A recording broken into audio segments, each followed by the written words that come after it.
Hi friends, welcome to Jaya's garden. நம்மக்கிட்ட இப்போலாம் நம்ம தோட்டத்தை ரெகுலராக பார்க்க ஆரம்பிச்சப்பறம் நம்மக்கிட்ட செடிகள் லோக்கலில் கேட்க ஆரம்பிச்சிருக்காங்க. எனக்கு லோக்கலில் யாரும் தோட்டம் வைக்கணும்னு ஆசைப்பட மாட்டேக்காங்களே அப்படின்னு சொல்லி எனக்கு ரொம்ப கவலையாக இருந்தது. இப்போ அந்த கவலை தீர்ந்துருச்சு. ஸோ கீரைகள் கொண்டு வந்து குடிக்கிங்களா அப்படின்னு ஒருத்தங்க கேட்டாங்க.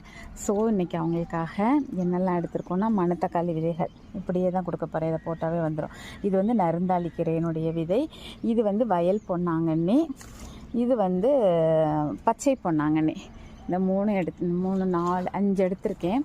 அடுத்தது சீனிக்கிழங்கு, சர்க்கரை வள்ளிக்கிழங்கனுடைய கட்டிங்ஸும் எடுக்க போகிறேன். எங்கெல்லாம் போயிருக்கா பாருங்க. இவளை இப்படியே விடுறதுக்கு நம்ம யாருக்காவது கட் பண்ணி கொடுத்தா கீரையாவது சமைப்பாங்கள்ல.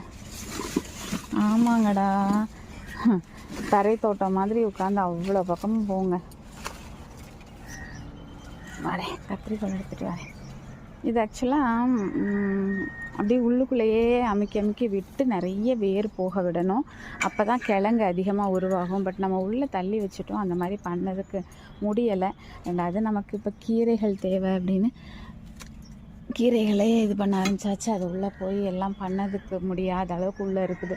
அதுக்குள்ளே போய் கையை விடவே பயமாக இருக்குது. ஸோ அதனால் சீனிக்கிழங்கு வேணாம் அப்படிங்கிற மாதிரி இது வச்சுட்டேன். ஓகே, இதை தான் இன்றைக்கி நம்ம ஷேர் பண்ண போகிறோம். ஓகே, இந்த வீடியோ உங்களுக்கு பிடிச்சிருந்ததுன்னா லைக் பண்ணுங்கள், ஷேர் பண்ணுங்கள், கமெண்ட் பண்ணுங்கள், மறக்காமல் சப்ஸ்கிரைப் பண்ணி சப்போர்ட் பண்ணுங்கள்.